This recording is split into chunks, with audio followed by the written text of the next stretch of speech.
The papers in my pocket felt like a lie pressed against my skin.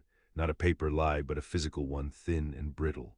They called me Anna, a widow from Poltava, fluent in German from a childhood spent with a Baltic German governess. A convenient fiction. In reality, the German I spoke was learned in a stuffy, windowless room in Moscow, drilled into me until it was more natural than my own mother tongue. They ironed out my Kharkiv accent, stripped away every tell, and rebuilt me. Katerina Volkov, the teacher, was buried deep. Anna was all that was left, a hollow shell designed to be filled with secrets.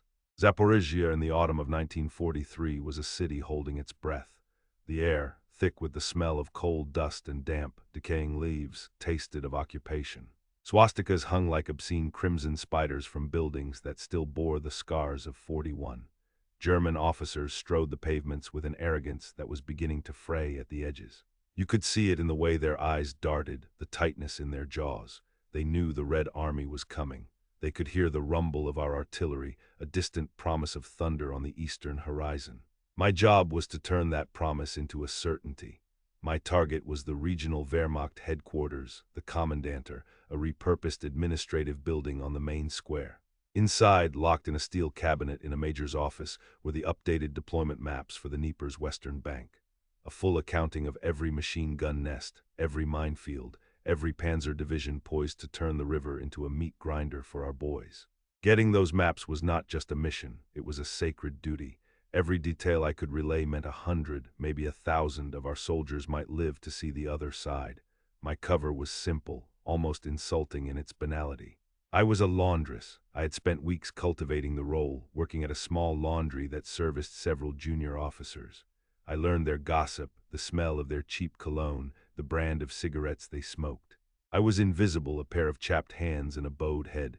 Resourcefulness, they taught me, is not about elaborate plans. It's about exploiting the cracks in the enemy's perception.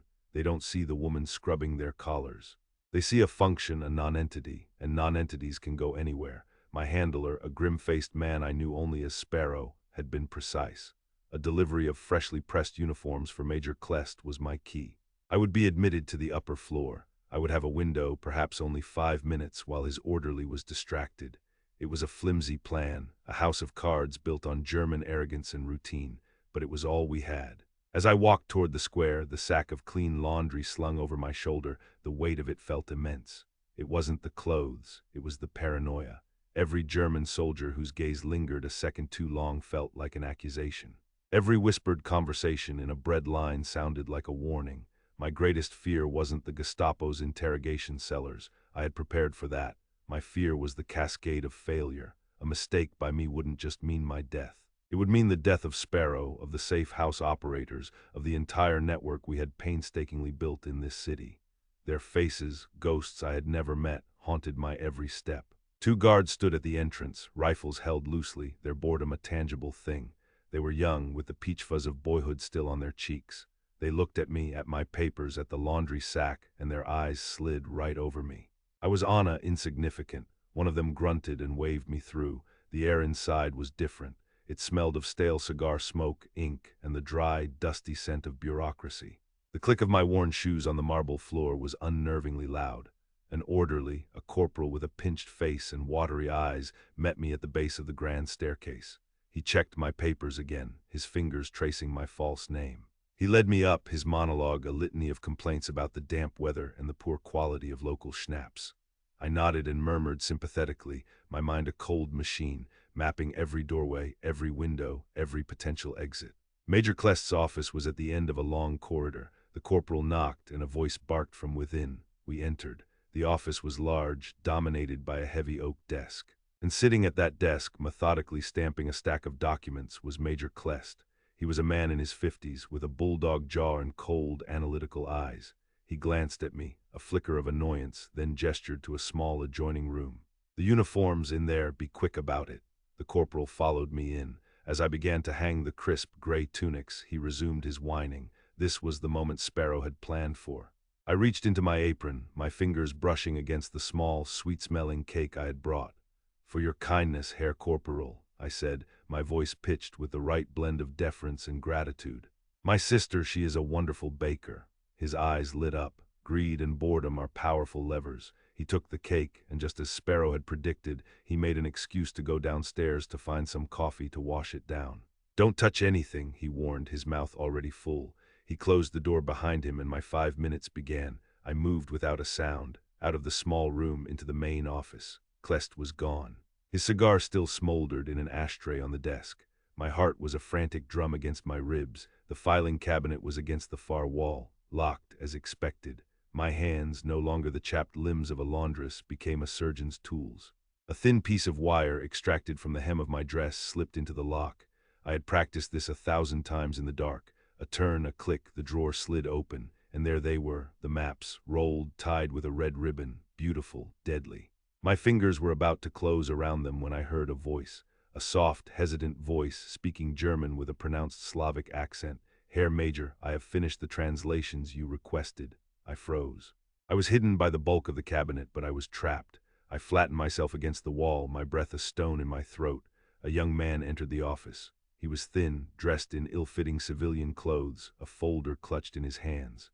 He couldn't have been more than 18. He placed the folder on the desk, his movements nervous, bird-like. He turned and his eyes swept the room, and then my world stopped turning. I knew that face. I knew the way his dark hair fell across his forehead. I knew the small scar above his left eyebrow from a childhood fall.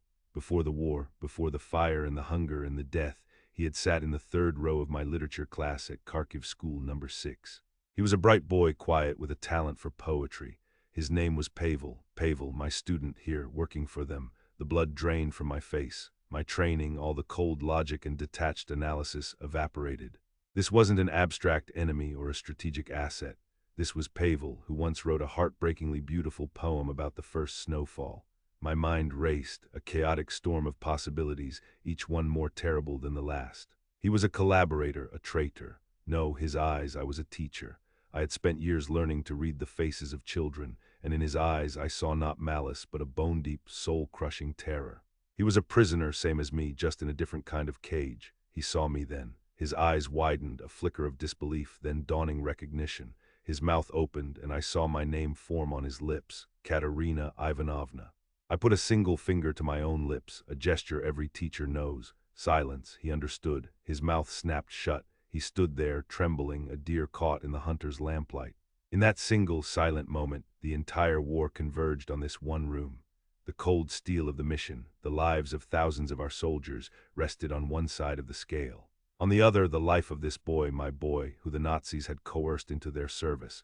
The calculations were brutal and immediate. Option 1, leverage him.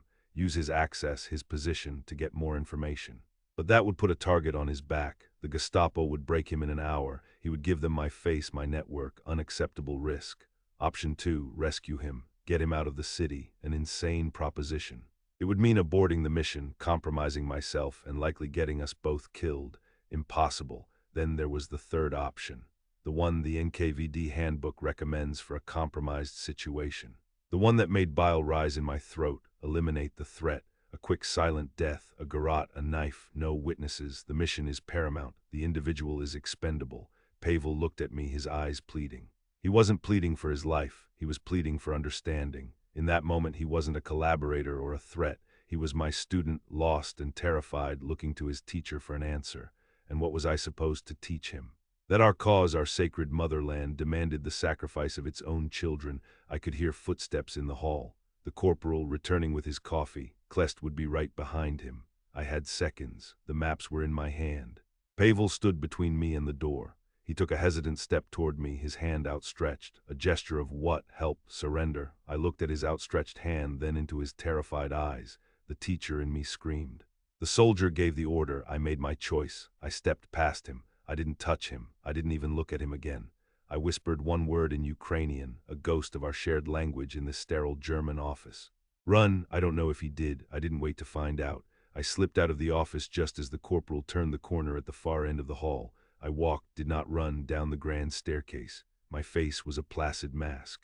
Anna, the laundress, heading home after a day's work. My heart was a block of ice. The guards at the door didn't give me a second glance. I stepped out into the gray afternoon, the precious maps tucked securely inside my clothes, their secrets burning against my skin.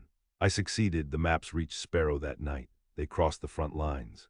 I know because weeks later, when our artillery opened up on the German positions across the Dnieper, the shelling was unnaturally precise. I know my work saved lives, thousands of them. That is the calculus of victory, but I don't sleep well. I see Pavel's face in my dreams. I don't know if he ran. I don't know if he was shot as a deserter or arrested as a spy. I don't know if my single word was a death sentence or a gift of a slim, desperate chance. I only know that in that room, I sacrificed one of my own. The teacher from Kharkiv died that day. Anna the spy, the ghost, was all that walked out, and I wonder in the quiet, dark hours before dawn if the price of our victory was worth the cost to our souls. These memories are heavy, but they must be shared. Subscribe to ensure these stories are never forgotten.